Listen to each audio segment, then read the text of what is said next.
reduce your accounts receivable days, right? So what do I mean by that? When you work with companies, you can get money right now. So this might be weird for someone that's maybe in shoes or whatever, e-commerce in general, because you make the money the moment someone buys, like it's instant. They pay first and then you ship the product. So what you can do, even in that businesses, you can reduce your accounts receivable. So I'll give two examples: products that you sell immediately and services. So with products, you would say it's already instant. I get paid and then I deliver the product. What's faster than instant?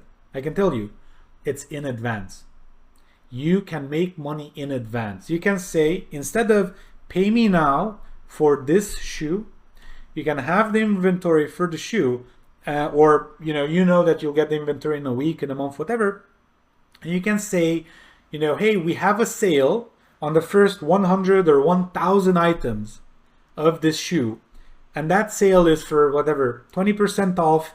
The shoe goes live on the 7th of December. Doesn't matter, it's my birthday. It's not my birthday, but I'm just making this stuff up, right? 7th of December it comes out, and that's when the shoe goes live, and you have 1 month to get it. And you can literally you can sell 1,000 shoes 1 month in advance. Let's say the average shoe is whatever, $50.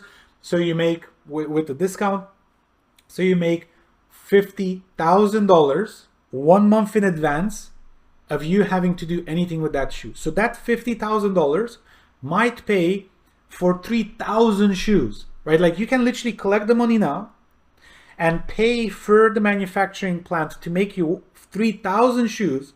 1,000 of those are already sold. The other 2,000 you'll sell at full price after that. So this is how you reduce accounts receivables in products. In services, obviously, instead of you doing the service and then getting paid later, which they're up to, if you work with companies like Nike and so on and so forth, you might get paid 60 to 90 days after you render the service. Like you might work for Nike for 3 months and not get paid, and then at the end of 3 months get paid for the work that you've done 3 months ago. So this is real, enterprise level contracts, right? Because Nike can't afford to work with anyone and they make the rules, right? However, in most cases you can negotiate. So people will negotiate in their service, like, hey, I want you to do the work now and we pay later. You need to learn to negotiate in your service, in your favor. And so we never do any amount of work before we get paid. First you sign the contract, then you make the payment, and only after you make the payment do I start to delegate people to do your work. I'm not going to do anything. I'm not going to move a muscle. I'm not going to write a single line of code. I'm not going to look into any website. You first pay me, and then after that I start doing the work, right? And so this is what you can do, okay? So that's what we do. That's what we negotiate, and 99% of the time, I want to say 100%, because I can't remember the last time when this didn't happen. Typically, we don't take on clients that don't agree to this pattern. However, some deals are too juicy to leave on the table, and they want net 30 or net 60 or whatever payment terms. And we do that when it's worth millions of dollars, because then you have a guarantee that if the contract is bulletproof, they will pay you. So that's what you can do with accounts receivable. Reduce that as much as you can. And again, you might not even have used the term of accounts receivable and accounts payable. If you haven't, again, you're just playing the game of business. You're not a serious business person yet. You need to understand these terms, look into, balance sheets, P&Ls, and so on and so forth. Just like I explained earlier, this video and these videos are long enough as they are. I don't have time to go into explaining what the balance sheet is, explaining what the P&L is, and what the difference between those are. You might find that confusing at the beginning. Look into it until there's no glimmer of confusion in that, right? So now, moving forward into the next one is you should focus on increasing your accounts payable days, right? So how can you collect money quicker is the previous point, and how can you spend money later is this point. So how can we spend money later? For example, you can talk to subscriptions that you have, and you can say, I want this subscription, but I want net 30 payment terms. And they'll say no. We don't want that. You practice negotiation. The first time it probably is not going to work, but practice. They'll say no.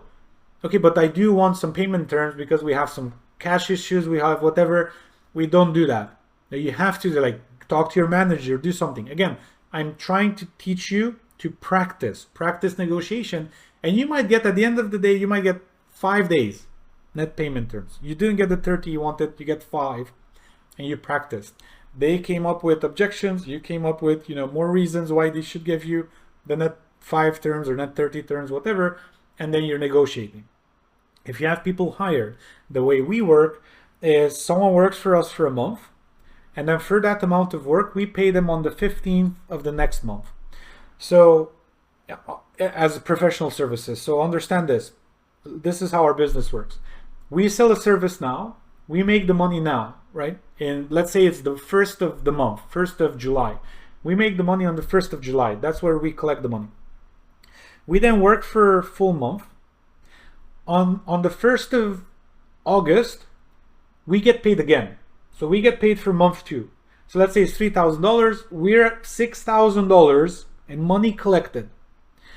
The first time we pay for services for our people to have done this work is on day 45, which is on the 15th of August. That's when we pay salaries for last month. So not only did I not spend money the moment I made it, which is very common. I see this in so many businesses. They collect money, let's say for SEO, and then they immediately pay their team so that they're left with whatever it is that they're left with, and then that's how they manage their business. No. No. You collect the money as quickly as you can, and you spend it as late as you can, right? The reason why we can do this is because we're a 12-year-old company. You might not have this negotiating power. You might not have this trust built with people. You might not have this trust built with your audience and so on and so forth to pay you in advance, or people to accept being paid a little bit later and so on. You might not have this negotiating power. However, whether you have or have not the power, you should still practice negotiation, right, of this. So this is how we do it. And so not only do we keep 100% of the $3,000 up until day 45 when we spend the part of it. Let's say we spend 67% of it. We keep 1,000, we spend 2,000. We actually, at the 45-day mark, we don't have $1,000 left in that one account. We have $4,000 left because we spent 2,000 from the first 3, but we already collected another 3,000 in month 2, right? So we are sitting on $4,000 of cash, which will pay for 2 more full months of services. So for the next 2 months, we have a 100% profit margin on that service because it's already paid for, right? The numbers might be a little bit exaggerated. Don't, take me on the 67% or whatever. Every service is different. I don't know the exact numbers because they always change. And you might say, how do you not know your numbers? You're telling us to know the numbers. The only reason I don't know exact numbers is because I have over 100 employees. Every single month, someone negotiates their salary. A client contract changes. So instead of us doing SEO for $3,000, we're doing SEO for $3,500 for 2 extra articles, whatever. It's a constant change. We're constantly negotiating, we're constantly upselling, cross-selling, we're constantly doing something. So that's why the margins always change. I know in general how they are, so I look at that and I check them often. However, this is the flux you should also be in. You should never know the exact number because that might be a little bit too much. You can know it, like, let's say if you just checked it, yes. But for example, for me, I'm filming this on a Saturday, right? This is how I spend my weekends. I create content for you guys. And then during the week, the last time I checked my numbers was yesterday morning, right? So since then, something might have changed. And another contract was negotiated, another, let's say, payment was delayed, and so on and so forth. So we might be even more profitable by the time I check it on Monday, right? So that being said, this is what you figure out with if you're in products, how can you negotiate with your manufacturer? So they send you the product and you pay them after you got the product, for example. Whatever it is, figure it out, start negotiating, right? And the final one, if you do have inventory, this is for companies that have inventory. If you do have it, reduce it to your business. So instead of, let's say you sell trucks, right? Like every truck might be, you know, whatever, $150,000 from Mercedes. You only sell Mercedes trucks, right? The big trucks that, you know, you see on the road. So every one truck is 150 grand and you sell trucks. So instead of having, you know, 10 trucks and you're having 1.5 million in inventory, you know that a dry spell is about to happen, right? Like, you know that August you sell nothing typically. Like, you have 4 years of data and you can only have this data if you measure these numbers that we're talking about today. That's the only way you can know exactly how much you sell every month, every week, and so on and so forth, if you do what we teach you here at level 5, right? So you do this, and then you say, well, I've sold like 50% less for the past 3 or 5 Augusts. You know, like in 4 years, I've always sold 50% less. So I can delay paying for this inventory, or I can delay purchasing these trucks up until September, or in late August, when I know September they pick back up, right? So that's another delay. So you reduce your inventory based on how your business works, and you can only know how your business works if you have historical data. So that's another reason why it's very important to measure all of these numbers, right? Understanding your numbers.